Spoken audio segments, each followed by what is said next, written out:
Welcome back to the short video series of uncommon questions asked by common parents by the parental guidelines provided by Indian Association of Pediatrics. તો આજે આપણે doctor Ramesh બોડા સાથે topic common cold ઓર સામાન્ય શરદી ઉધરસ પર ચર્ચા કરીશું.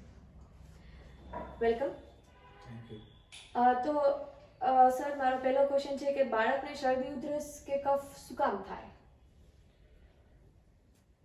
આપણા શરીરની પોતાની ડિફેન્સ મિકેનિઝમ હોય છે.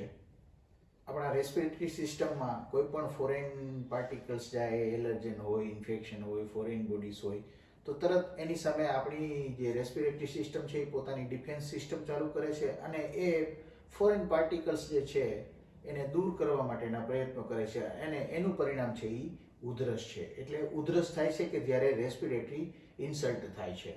અને તાવ જે છે એ પણ શરીરની પોતાની બોડીની ડિફેન્સ મિકેનિઝમના લીધે તાવ આવે છે. કોઈ પણ ઇન્ફેક્શન લાગે શરીરમાં થઈ, વાયરલ હોય કે બેક્ટેરિયલ, તો એની સામે લડવા માટે આપણું શરીર કામ કરવા માટે છે. આ શરીર જ્યારે એની સામે લડાઈ માટેનો પ્રયત્નો કરે છે ત્યારે ઘણા બધા કેમિકલ્સ બોડીમાં રિલીઝ થાય છે.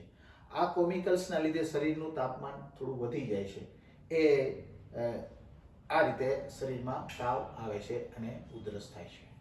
સિગ્નિફિકન્ટ કફ કે સિગ્નિફિકન્ટ શરદી ઉધરસ થયા આપણે ક્યારે કહી શકીએ? Yes, nice.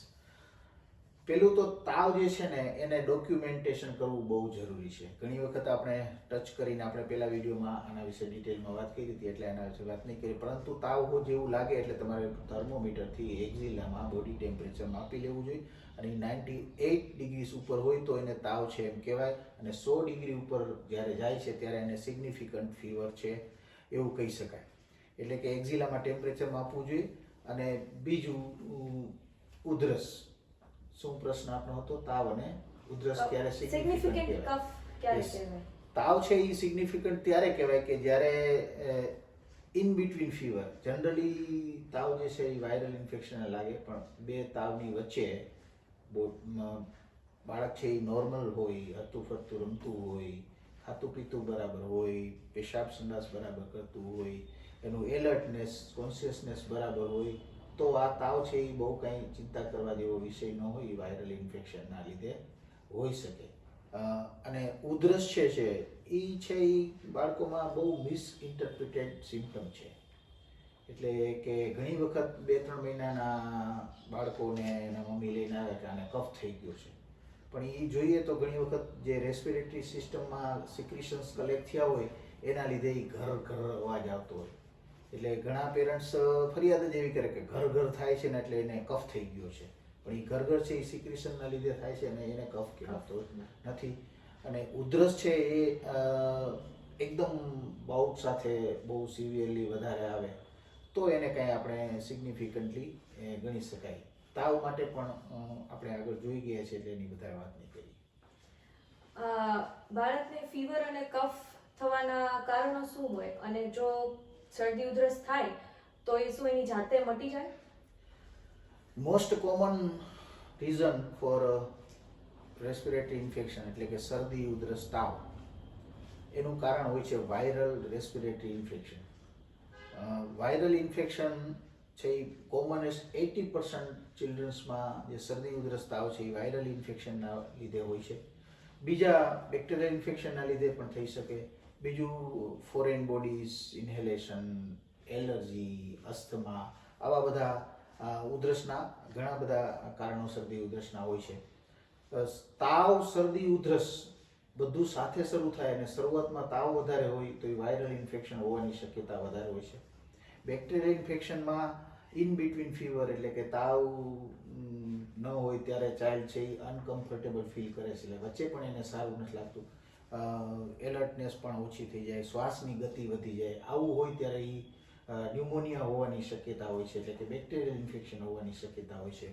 અને જ્યારે પહેલાં ઉધરસ શરદી ઉધરસ થાય અને પછી 2-3 દિવસ પછી જો તાવ આવે તો એ મેઇન રીઝન એનું રેસ્પિરેટરી ટેકમાં ક્યાંક હોવાની શક્યતા છે. એટલે કે ફોરેન બોડી ઇન્હેલેશન થયું હોય કે એલર્જી હોય અથવા દમ હોય, અસ્થમા હોય, આવામાં પણ શરદી ઉધરસથી શરૂઆત થતી હોય છે. તો આ મેઇન કારણ છે વાયરલ ઇન્ફેક્શન, બેક્ટેરિયલ ઇન્ફેક્શન અને respiratory disease asthma foreign body વગેરે. તો શું એ જાતે મટી જઈ શકે? વાયરલ ઇન્ફેક્શન જે છે એ સેલ્ફ લિમિટિંગ ડિસીઝ છે. ઓકે. એટલે પેલા 2-3 દિવસમાં જનરલી વાયરલ શરદી ઉધરસ તાવ હોય છે એમાં 3 દિવસમાં તાવમાં સારું થઈ જાય છે અને એકાદ વીકમાં એટલે કે 7-8 દિવસની અંદર ઉધરસ શરદીમાં પણ સારું થઈ જાય છે, કારણ કે સેલ્ફ લિમિટિંગ ડિસીઝ છે, વાયરલ ઇન્ફેક્શન છે. જ્યારે બેક્ટેરિયલ ઇન્ફેક્શન હોય ત્યારે એ સામાન્ય રીતે દવા વગર સારું થતું નથી. એટલે કે ન્યુમોનિયા જેવું હોય, ન્યુમોનિયા ત્યારે સસ્પેક્ટ કરાવવા જોઈએ માતા પિતાએ કે તાવ સાથે એનો શ્વાસની ગતિ વધારે હોય અને ચાઇલ્ડ અનકમ્ફર્ટેબલ ફીલ કરતું હોય અને ટેમ્પરેચર બહુ હાઈ ગ્રેડ રહેતું હોય, પેરાસિટામોલને પણ રિસ્પોન્સ ન આપતું હોય, તો એ બેક્ટેરિયલ ઇન્ફેક્શન હોવાની શક્યતાઓ વધારે હોય છે. તો શરદી ઉધરસ થયા હોય એટલે ડોક્ટરને બતાવવા ક્યારે જવાય? યસ, સામાન્ય જે આપણે વાત કરી કે વાયરલ ઇન્ફેક્શનમાં શરદી ઉધરસ તાવ હોય છે, તો એ વાયરલ ઇન્ફેક્શન 6-7 દિવસમાં બધું સારું થઈ જતું હોય છે. વાયરલ ઇન્ફેક્શનમાં તાવ છે એ પેરાસિટામોલ આપો એટલે તરત સારું થઈ જાય, વચ્ચે બાળકને કાંઈ તકલીફ ન હોય, પાછું 6-7 કલાક પછી તાવ આવે, પેરાસિટામોલ આપો એટલે સારું થઈ જાય. પણ જ્યારે આ પ્રકારનો તાવ છે એ પેરાસિટામોલને રિસ્પોન્ડ ન કરતો હોય,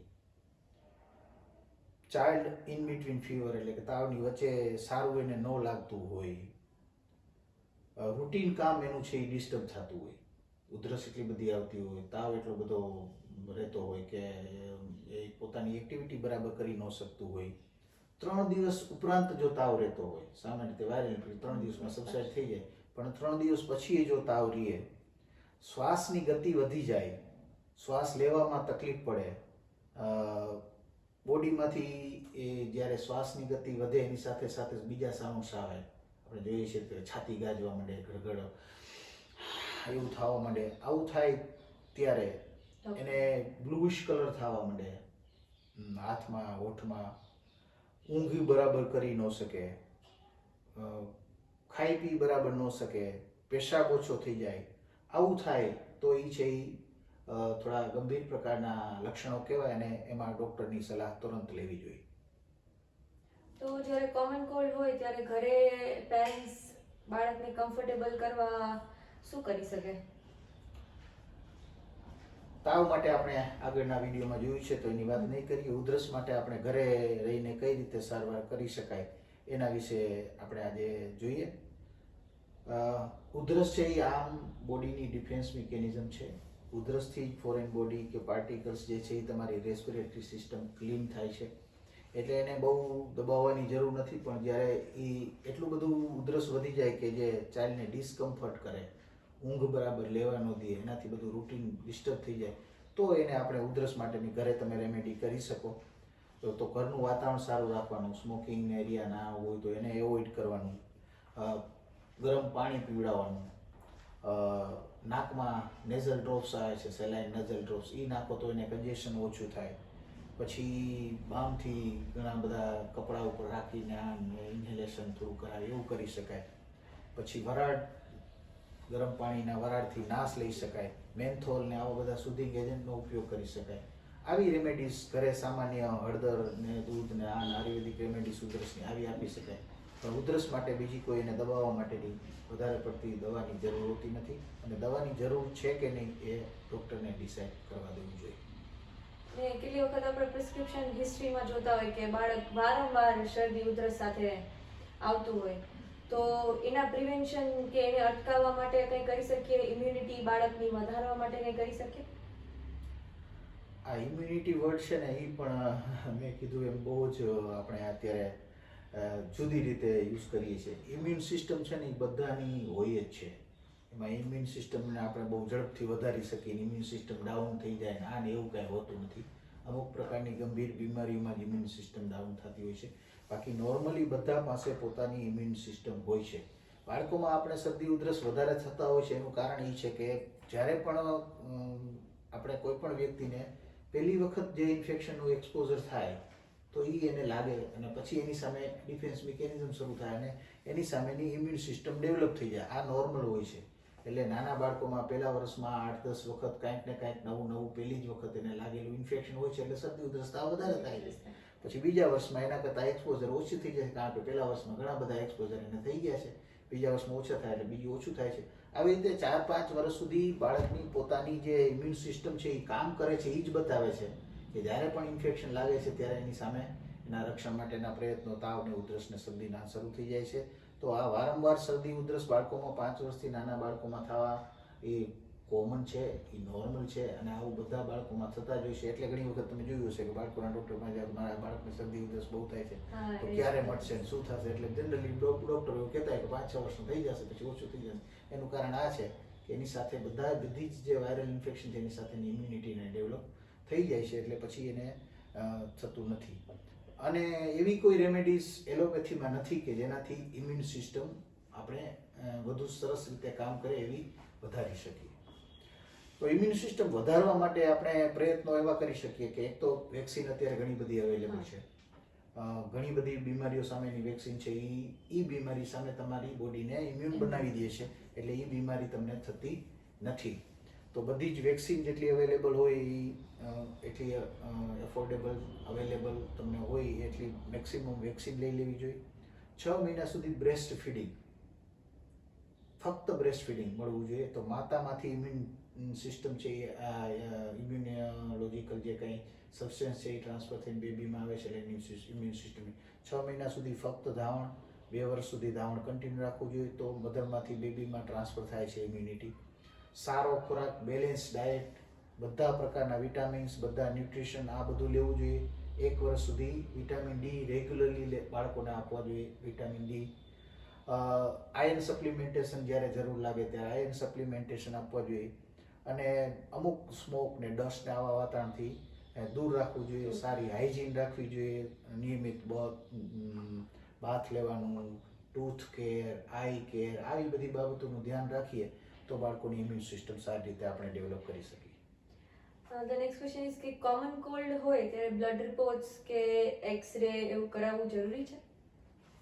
સામાન્ય રીતે કોમન કોલ્ડમાં બ્લડ ટેસ્ટ ને એક્સરેની જરૂર હોતી નથી. પરંતુ આ છે એ ડૉક્ટરને ડિસાઇડ કરવાનું હોય છે.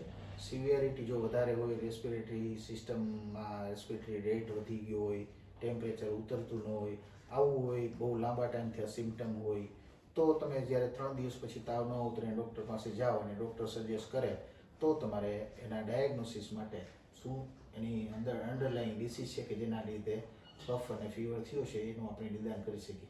કફ અને ફીવર એ પોતાની રીતે ડિસીઝ નથી. કફ અને ફીવર છે એ અંડર એક ડિસીઝનું સિમ્ટમ છે એટલે એ એનું લક્ષણ છે. એટલે આ છે એ લક્ષણ છે.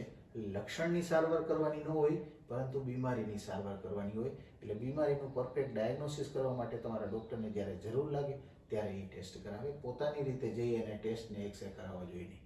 ડોક્ટર્સ પર છોડી દેવાનું, રિપોર્ટ્સ કરાવવાનું. Yes. અને પેરેન્ટ્સ કેવી હોય કે ડોક્ટર લાસ્ટ ટાઈમ શરદી ઉધરસ થયા હતા ત્યારે એન્ટીબાયોટિક આપી હતી તો જલ્દી સરખું થઈ ગયું હતું.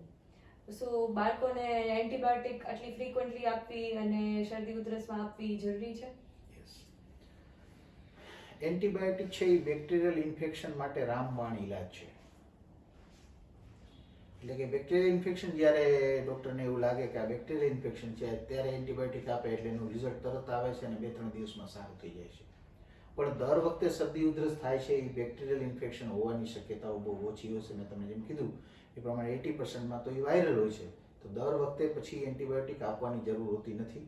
એટલે પોતાની રીતે એન્ટીબાયોટિક આપવાની જરૂર નહીં. 3 દિવસ સુધી જો તાવ ન ઉતરે તો ડૉક્ટરને મળો અને ડૉક્ટર સજેસ્ટ કરે તો એન્ટીબાયોટિક લેવાની. પોતાની રીતે એન્ટીબાયોટિક લેવાથી એ એન્ટીબાયોટિકની અસર પણ વારંવાર પછી જે થતી હોય એ બાળકોમાં થતી નથી. એટલે આમ નુકસાનકારક છે. ઘણી બધી એન્ટીબાયોટિકના મિસયુઝના લીધે એટલા ઘણા બધા રેઝિસ્ટન્ટ બેક્ટેરિયા ડેવલપ થઈ ગયા છે. એટલે આપણા બાળક માટે અને ઓવરઓલ કોમ્યુનિટી માટે પણ વારંવાર તમારે એન્ટીબાયોટિક લઈ લેવી તમારી રીતે એ ખૂબ જ ઇરેશનલ છે. એટલે લેવી જોઈએ નહીં. અને મેડિકલ સ્ટોરમાંથી પેરેન્ટ્સ કફ સિરપ લઈ આવે, કફ સિરપ કફ થાય તો કે ફીવર અને કફ ભેગું એવી સિરપ પણ લઈ આવે તો એ કરવું બરાબર છે? મેડિકલ સ્ટોરમાં મળતી દવાઓમાં એના કન્ટેન્ટ ને બધું કોમ્બિનેશન ઘણું બધું હોય છે. એમાં તમારા બાળકને શું જરૂરિયાત છે, કેટલી જરૂરિયાત છે, એના વેટ પ્રમાણે કેટલો ડોઝ આપવો જોઈએ આ બધું બરાબર એમાં ઉપરથી નક્કી થતું નથી. એટલે ઓવર ધ કાઉન્ટર મેડિસિન્સ મારી દ્રષ્ટિએ લેવી જોઈએ નહીં કોઈ પણ પ્રકારની મેડિસિન. એના બદલે તમે ઘરે પેરાસિટામોલ એક તમે યુઝ કરી શકો તાવ ઉતારવા માટે.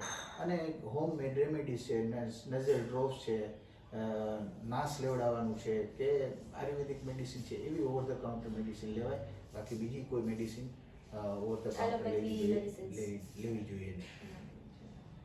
અને 3 મહિનાના બાળકને શરદી ઉધરસ થાય અને 5 વર્ષના બાળકને શરદી ઉધરસ થાય, તો એ બે સરખું જ કે કશું સિરિયસનેસમાં અલગ હોઈ શકે? જેમ બાળક નાનું ને કોઈ પણ બીમારી છે એ એનામાં મોટું સ્વરૂપ લઈ લેતા વાર ન લાગે.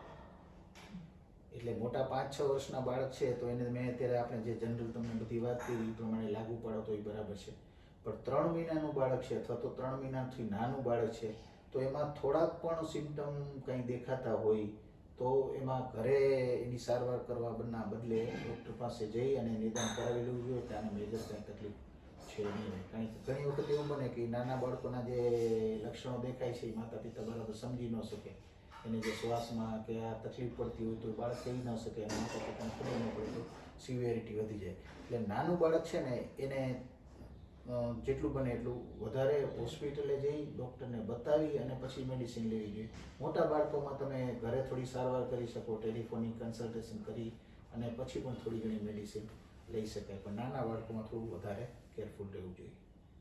Okay, thank you. તો આ હતા તમારા કોમન ક્વેશ્ચન્સના simple answers. Bye bye, until next time. Thank you.